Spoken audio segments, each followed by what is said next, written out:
UKLO 1 year masters. No IELTS required up to 5 years visa. High visa success rate. ఈ రోజుకి కరెక్ట్గా 1 month నుంచి మీరు ఇవన్నీ ఏదో మీ మీడియాలో అన్నట్టు ఎపిసోడ్స్ గోవాడ్ ఎపిసోడ్స్ చూస్తూనే వస్తున్నారు. ఈ రోజుకి కరెక్ట్గా 30 days అయింది. మీకు నేను ఇదివరకే ముందే చెప్పాను, 2 years నుంచి శ్రీని గారికి ఆమె ఇంటి నుంచి గెంటేసినప్పటి నుంచి శ్రీనివాస్ గారు బయట ఉన్నప్పుడు శ్రీనివాస్ గారికి నేను దప్పదప్పాలుగా ఈ హౌస్ ఇప్పుడు ఇక్కడ ఏదైతే ఉన్నానో ఇల్లు కట్టుకోవడానికి నేను ఒక 2 crores వరకు అమౌంట్ అతనికి అప్పుగా ఇవ్వడం జరిగింది. అప్పు అంటే నేను తిరిగి రిటర్న్ ఎక్స్పెక్ట్ చేసి అతనికి నేనేమీ డబ్బులు ఇవ్వలేదు. ఈ ఎలాగైనా కార్యాలయం నిలబెట్టుకోవాలి, మళ్ళీ శ్రీని గారు ఇక్కడే టెక్కల్లోనే ఉండాలి, మళ్ళీ వైసీపీ కార్యాలయం కూడా ఇక్కడ టెక్కల్లోనే ఉండాలనే ఉద్దేశంతో ఈ అమౌంట్ అతనికి ఇవ్వడం జరిగి ఈ ఇల్లు మళ్ళీ కన్స్ట్రక్షన్ చేసుకోవడం జరిగింది. ఇక్కడే కార్యక్రమాలను చేయడం కూడా జరిగింది. కానీ ఒక 1 month బ్యాక్, ఈ 2 yearsలో ఎప్పుడూ లేనిది 1 month బ్యాక్ వాణి వచ్చి తన ఒక 100 మంది మనుషులతో వచ్చి ట్రెస్ పాస్ చేసి ఇళ్ళది విరగొట్టి, డోర్స్ విరగొట్టి, గోడలు పగలగొట్టి ట్రెస్ పాస్ చేసి లోపలికి వచ్చింది. లోపలికి వచ్చి ఈ హౌస్ కూడా ఆక్యుపై చేసుకోవడానికి ట్రై చేసి కోర్టులు కూడా ఆశ్రయించింది. నేను కోర్టు వారి నిర్ణయానికి ఎప్పుడు కూడా గౌరవిస్తాను, నేను కోర్టుకి నేను ఎప్పుడు ఎగ్నెస్ట్ కాదు. ఇది కూడా ఆక్యుపై చేసుకోవాలని చూసినప్పుడు శ్రీని గారిని నేను కలిసి, శ్రీని గారు ఇంకేం పరిస్థితి, ఇది కూడా ఆక్యుపై చేసుకుంటే ఎలాగా, మీకోసం కదా, మీ మీద అభిమానంతో ఈ పార్టీ కార్యాలయం మళ్ళీ నిలబెట్టాలని కదా మీకు డబ్బులు ఇచ్చాను, ఏంటి పరిస్థితి అంటే, నువ్వు దానికోసం ఎక్కువ ఆలోచించాల్సిన అవసరం లేదు, నాకు ఎప్పుడూ ఒకలా డబ్బులు ఉంచుకునే ఆలోచన మంచిది నేను కాదు, ఈ హౌస్ని నీ పేరు మీద రిజిస్ట్రేషన్ చేస్తానని చెప్పి 6వ తారీఖు మార్నింగ్ పలాస రిజిస్టర్ ఆఫీస్లో నా పేరు మీద ఈ ప్రాపర్టీ రిజిస్ట్రేషన్ చేయడం జరిగింది. సో మీ పత్రికా ముఖంగా నేనేం చెప్తున్నానంటే, ఈ ప్రాపర్టీ కంప్లీట్గా నాది, లీగల్గా ఈ ప్రాపర్టీ కంప్లీట్గా నాది. సో ఈ ప్రాపర్టీకి వాణి కానీ దానికి సంబంధించిన వ్యక్తులు కానీ అనుచరులు కానీ ఎవ్వరు కూడా రావడానికి ఎటువంటి రైట్ లేదు. ఆమె భర్తతో ఏవైనా విభేదాలు ఉన్నా, ఏవైనా లీగల్ ప్రాబ్లమ్స్ ఉన్నా ఆమె లీగల్గా తెచ్చుకోవాలి తప్పితే ఇలా ట్రెస్ పాస్ చేసి 100 మంది తీసుకొచ్చి, నిన్న కూడా మీరు అందరూ చూశారు, నేను ఒక్కదాన్నే ఉన్నాను ఇంట్లో, నిచ్చెన పెట్టి పైకెక్కి నన్ను చంపడానికి ప్రయత్నించారు, పవర్ కట్ చేశారు, వాటర్ లేదు, నిన్నంతా పవర్ లేక వాటర్ లేక చాలా సఫర్ అయ్యాను. పోలీస్ వాళ్ళు చాలా సపోర్ట్ చేశారు, నేను కాదనట్లేదు. ప్రభుత్వం కూడా నాకు అండగా నిల్చోవాలి ఈ విషయంలో, ఎందుకంటే ఇది నేను డబ్బులు ఇచ్చి కొనుక్కున్న ప్రాపర్టీ కాబట్టి. ఇక్కడికి అలాంటి ఇంకా ట్రెస్ పాస్ ఇంకొకటి జరగకున్నా, ఆవిడ మళ్ళీ ఇక్కడికి రాకున్నా, నన్ను ఇబ్బంది పట్టకున్నా, మీరు మీ మీడియా వాళ్ళు, పోలీస్ వారు, ప్రభుత్వం అందరు నన్ను ఆదుకోవాలని, నాకు అండగా నిలబడాలని కోరుకుంటున్నాను. నిన్న ఎవరు అడిగారు శ్రీని గారు ఇది ఇష్టపూర్వకంగా చేశారా ఏంటా అని, దానికి సంబంధించి శ్రీని గారికి కాల్. రాజా, ఇప్పుడు నేను మీడియా ముందు ఉన్నాను, ఈ రిజిస్ట్రేషన్ ఈ పేపర్స్ కోసం వాళ్ళకి ఏదో డౌట్ ఉన్నట్టు అడుగుతున్నారు. ఈ రిజిస్ట్రేషన్ అనేది మీరు ఇష్టపూర్వకంగా చేశారా ఏంటి అనేది వాళ్ళు తెలుసుకోవాలనుకుంటున్నారు.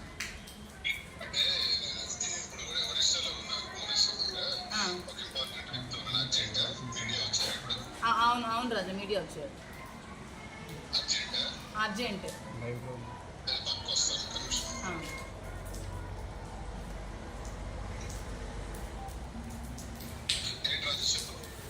ఇప్పుడు మీరు రిజిస్ట్రేషన్, ఈ ఇల్లు రిజిస్ట్రేషన్ చేశారు కదా, అది ఏ విధంగా చేశారు, మీరు ఏం ఆలోచించుకొని నా పేరు మీద రిజిస్ట్రేషన్ చేశారు, మీ ఇష్టపూర్వకంగా చేశారా, అది మీ స్వాధితం ఏంటనేది ఒక 2 విషయాలు మీరు చెప్పేస్తే మీడియా వాళ్ళు కూడా డౌట్స్ క్లియర్ అయిపోతాయి. ఇంకెవరికైనా ఏమైనా డౌట్స్ ఉంది,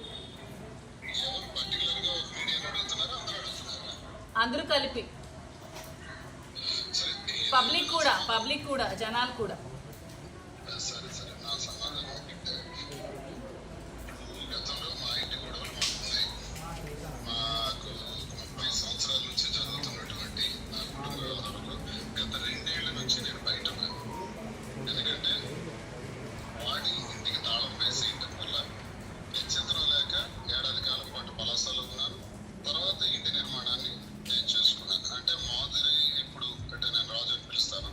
ఆమె ద్వారా వచ్చినటువంటి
2.5 కోట్లు ఒకవేళ వాడికి నివాసం వెళ్ళిపోతే మరి 2.5 కోట్లు నేను ఎలా తెచ్చగలను?